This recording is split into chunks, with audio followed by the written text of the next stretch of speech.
Hello students, welcome back to my channel. तो जो भी हमारे स्टूडेंट्स बीए थर्ड ईयर के 5th सेमेस्टर में आ चुके हैं और हिस्ट्री पढ़ रहे हैं, तो हिस्ट्री पेपर नंबर 2 का सिलेबस हम आज की वीडियो में डिस्कस करने वाले हैं।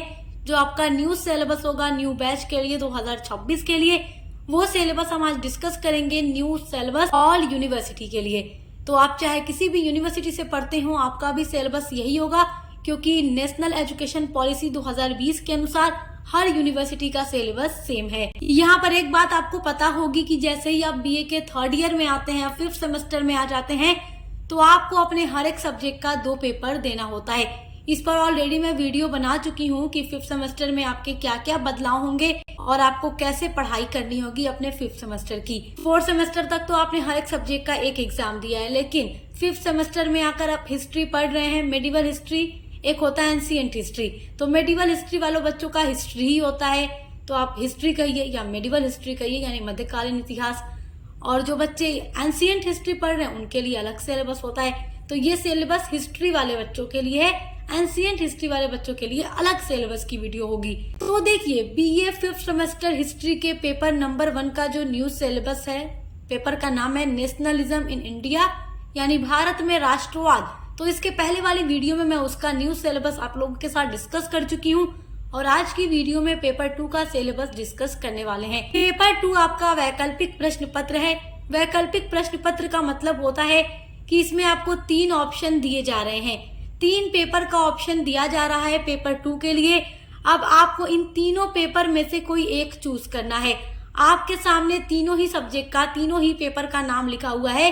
पहला पेपर है आधुनिक विश्व का इतिहास 1453 ईस्वी से लेकर 1815 ईस्वी तक, यानी 1453 से आप कह सकते हैं कि पुनर्जागरण से, उस टाइम पर जो यूरोप की कंडीशन थी, पुनर्जागरण हो रहा था, और 1815 ईस्वी तक के बारे में आपको पढ़ना है, यानी लगभग नेपोलियन बोनापार्ट के समय तक की चीजें आपको इसमें पढ़नी है।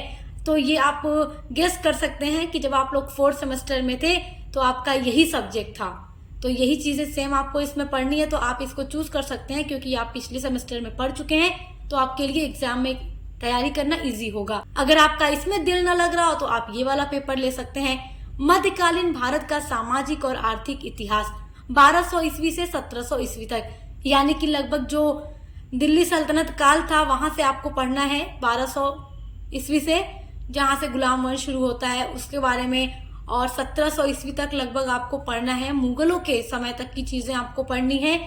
और तीसरा पेपर है इतिहास में नैतिकता।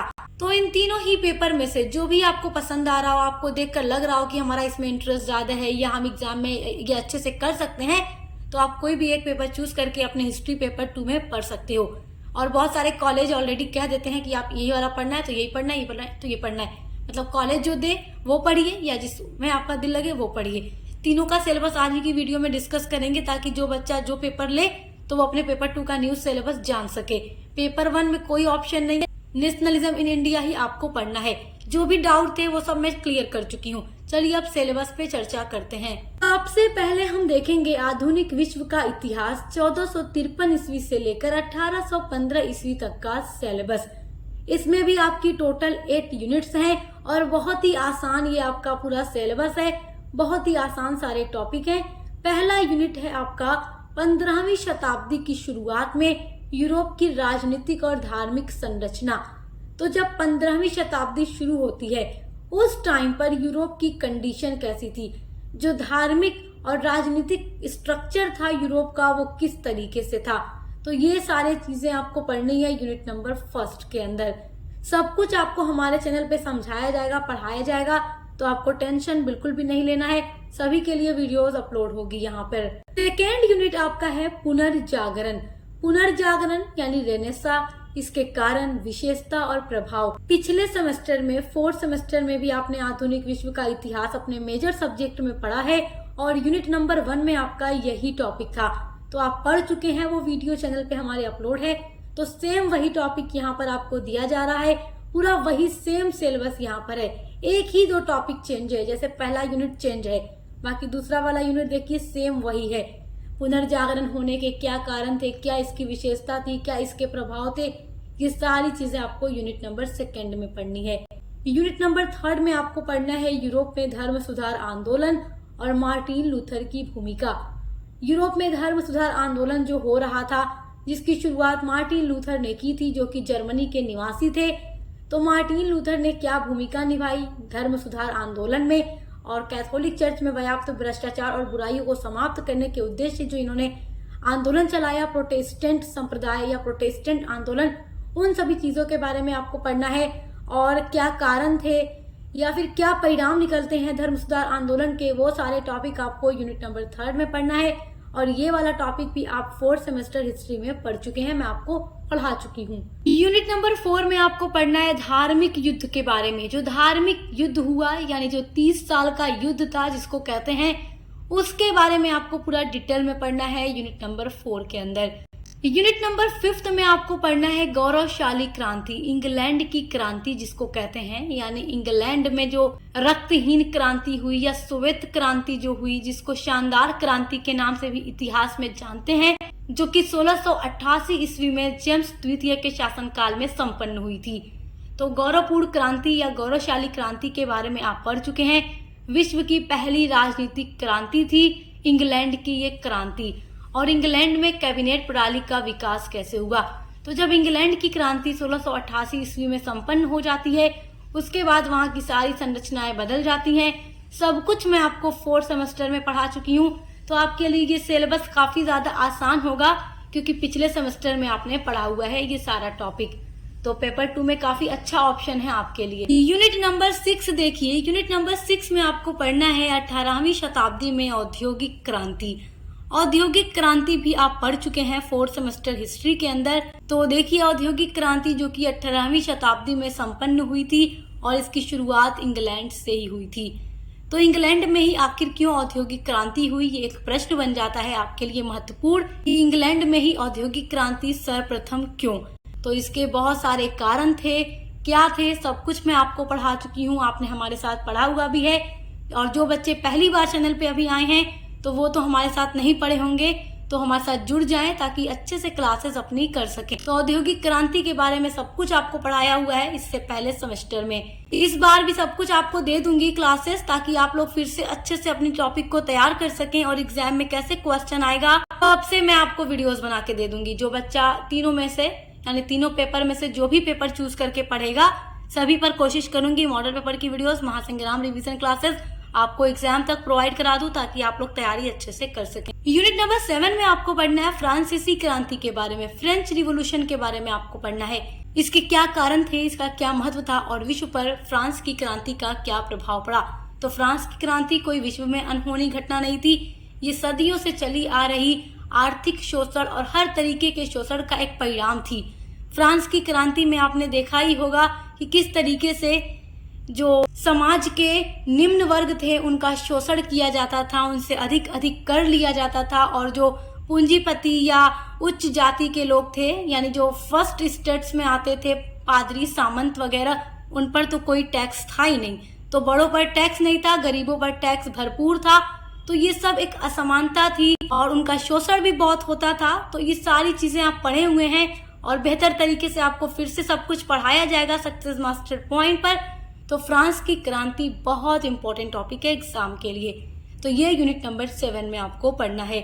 यूनिट नंबर 8 में आपको नेपोलियन बोनापार्ट के बारे में पढ़ना है, जो कि फ्रांस का बाद में राजा बनता है और बहुत सारे सुधार वाले कार्य करता है। इसकी कुछ महाद्वीपीय व्यवस्थाएं हैं और कुछ इसकी विदेश नीतियां हैं। तो ये सारे टॉपिक आपको यूनिट नंबर 8 में पढ़ना है। तो माय डियर स्टूडेंट्स, ये है आपका पेपर आधुनिक विश्व के इतिहास का न्यू सिलेबस। तो अगर आप ये पढ़ना चाहते हैं पेपर 2 में लेकर, तो यही सारी यूनिट्स आपको पढ़नी होंगी। आइए अब दूसरे पेपर का सिलेबस देखते हैं। हिस्ट्री पेपर 2 का जो दूसरा वैकल्पिक प्रश्न पत्र है वो है मध्यकालीन भारत का सामाजिक और आर्थिक इतिहास। 1200 से लेकर 1700 ईस्वी तक की जो भी घटनाएं हमारे भारत में हुई उनके बारे में आपको पढ़ना है। तो पहली यूनिट देखिए, इसमें भी आपकी टोटल 8 यूनिट। यूनिट नंबर 1 में आपको पढ़ना है सल्तनत काल के दौरान सामाजिक स्थिति। दिल्ली सल्तनत काल के बारे में आपको पढ़ना है। दिल्ली सल्तनत काल के बारे में आप पढ़ भी चुके हैं। मध्यकालीन भारत का इतिहास जब आप BA सेकेंड सेमेस्टर में थे तब आपने पढ़ा है, आपको याद आ रहा होगा। तो आपने उसमें दिल्ली सल्तनत काल के बारे में पढ़ा था और उसकी जो सामाजिक स्थिति थी उसके बारे में आपने जाना था। दिल्ली सल्तनत काल में कुल 5 वंश थे। पहला वंश था गुलाम वंश, उसके बाद देखिए खिलजी था, तुगलक था, सैयद वंश था और लोधी वंश था। लोधी वंश सबसे लास्ट वंश था सल्तनत काल का और गुलाम वंश सबसे पहला था। तो गुलाम वंश का संस्थापक कुतुबुद्दीन ऐबक को कहा जाता है, लेकिन वास्तविक संस्थापक इल्तुतमिश को कहा जाता है। और जो इल्तुतमिश था वो कुतुबुद्दीन ऐबक का गुलाम था। उसके बाद वो वास्तविक संस्थापक माना जाता है गुलाम वंश का। उसके बाद सारी जो भी स्थितियां थी दिल्ली सल्तनत काल के दौरान, सब कुछ आपको यूनिट नंबर 1 के अंदर पढ़ना है। यूनिट नंबर 2 में आपको पढ़ना है अलाउद्दीन खिलजी की बाजार नियंत्रण व्यवस्था और राजस्व प्रणाली। ये बड़ा इंपॉर्टेंट टॉपिक है आपके एग्जाम के लिए। अक्सर एग्जाम में ये क्वेश्चन बन जाता है लॉन्ग में कि अलाउद्दीन खिलजी की बाजार नियंत्रण व्यवस्था और उनकी राजस्व प्रणाली का वर्णन कीजिए। तो अलाउद्दीन खिलजी जो था खिलजी वंश का शासक था। खिलजी वंश के बारे में आपको पढ़ना होगा। उसके बाद आपको अलाउद्दीन खिलजी के बारे में पढ़ना होगा। देखिए जब मैं इसकी यूनिट्स को अपलोड करूंगी आपके लिए तो मैं सारे दिल्ली सल्तनत काल के वंश के बारे में, उनके राजाओं के बारे में एक्सप्लेन करने के बाद ही उनकी ये बाजार नियंत्रण और राजस्व प्रणाली के बारे में आपको बताऊंगी, ताकि आप चीजों को बेटर तरीके से समझ सकें। यूनिट नंबर 3 में आपको पढ़ना है भारत में सूफीवाद और भक्ति आंदोलन। तो भारत में सूफीवाद के बारे में भी आप BA सेकेंड सेमेस्टर के अंदर पढ़ चुके हैं हिस्ट्री में। भक्ति आंदोलन के बारे में भी आप पढ़ चुके हैं, मैं आपको पढ़ा चुकी हूँ। तो आपके लिए सारे पढ़े हुए टॉपिक्स आपके पेपर 2 के ऑप्शन में रखे गए हैं। यूनिट नंबर 4 में पढ़ना है सल्तनत काल में महिलाओं की स्थिति कैसी थी। सल्तनत काल में जो 5 वंश थे, उन 5 वंश के दौरान महिलाओं की क्या कंडीशन थी, उसके बारे में यूनिट नंबर 4 में पढ़ना है। यूनिट नंबर 5 में आपको पढ़ना है मुगल काल के दौरान भूमि राजस्व प्रणाली।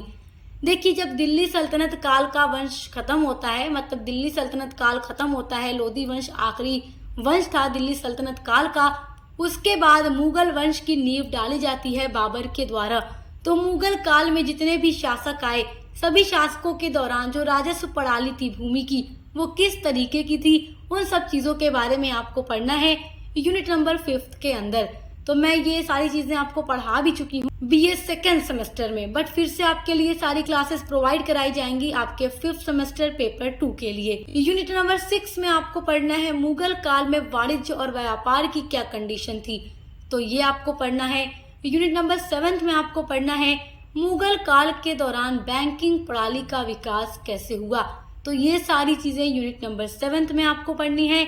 और लास्ट यूनिट है आपकी यूनिट नंबर 8, जिसमें आपको पढ़ना है मुगल काल के दौरान उद्योग का विकास। तो ये सारे टॉपिक आपको पढ़ने हैं यूनिट नंबर 8 के अंदर। तो आई होप कि आप इस सिलेबस को भी अच्छे से समझ के होंगे। अब आपका जो 3rd वैकल्पिक प्रश्न है इतिहास में नैतिकता, उसको देखते हैं। तो माय डियर स्टूडेंट्स, अभी तक आप लोगों ने अपने हिस्ट्री पेपर 2 के लिए 2 वैकल्पिक प्रश्न पत्र देख लिया है, मतलब 2 सिलेबस देख लिया है। अब तीसरा देख लीजिए कि तीसरा सिलेबस आपका कैसा है। इन तीनों को देखने के बाद आपको जो भी अच्छा लगे वो आप ले सकते हैं। ये आपको कब फील करना होगा, जब आपका एग्जामिनेशन फॉर्म भरा जाएगा तो पेपर 2 के ऑप्शन पर आप वही फिल कर दीजिएगा और उसी की तैयारी करते रहिएगा, और एग्जाम में आपका यही सिलेबस आएगा, आपके एडमिट कार्ड पर यही पेपर आएगा। तो इतिहास में नैतिकता में आपका फर्स्ट यूनिट है नीति शास्त्र का परिचय। तो नीति शास्त्र के बारे में सारी चीजें आपको यूनिट नंबर 1 के अंदर पढ़नी है। यूनिट नंबर 2 है नीति शास्त्र के निर्धारक जो हैं, जो मानदंड हैं, और जो अनुप्रयुक्त नीति शास्त्र है उसके बारे में यूनिट नंबर 2 में पढ़ना है।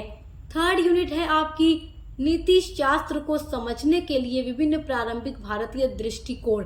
तो वो सारे टॉपिक यूनिट नंबर 3 के अंदर आपको पढ़ना है। यूनिट नंबर 4 में आपको पढ़ना है प्रारंभिक भारतीय नीति शास्त्र का सर्वेक्षण। जो वेद है या जो गीता है उसका अध्ययन आपको करना है यूनिट नंबर 4 में। यूनिट नंबर 5 में आपको धर्म और तर्क संगतता के बारे में पढ़ना है। 6 में आपको भक्ति आंदोलन के बारे में पढ़ना है। यूनिट नंबर 7 में आपका टॉपिक है अरबिंदो और विवेकानंद के विचार और नैतिक दर्शन। तो अरबिंदो को अरबिंदो घोष भी कहा जाता है या श्री अरबिंदो भी कहा जाता है। तो इनके जो भी विचार हैं और जो नैतिक दर्शन है वो आपको पढ़ना है। उसके अलावा स्वामी विवेकानंद जी के जो भी विचार और नैतिक दर्शन है, उन 2 टॉपिक को आपको यूनिट नंबर 7 के अंदर पढ़ना है। यूनिट नंबर 8 जो कि आपके लास्ट यूनिट है, इसमें आपको महात्मा गांधी जी और राधा कृष्णन जी के विचार और उनके नैतिक दर्शन को पढ़ना है। तो आई होप कि आप अपने हिस्ट्री पेपर 2 के तीनों वैकल्पिक प्रश्न पत्र का सिलेबस समझ गए होंगे। तो अब जो भी आपको अच्छा लगता है वो आप चूज करके अपनी पढ़ाई कर सकते हैं। पेपर 1 की जो पूरी क्लासेस हैं वो चैनल पे कंप्लीट हो चुकी हैं। पेपर 2 की भी क्लासेस हम जल्द ही कंप्लीट करा देंगे। तो पेपर 1 की प्लेलिस्ट बनी हुई है नेशनलिज्म इन इंडिया की, तो उसको चेक जरूर कीजिएगा। हम मिलते हैं अगली वीडियो के साथ।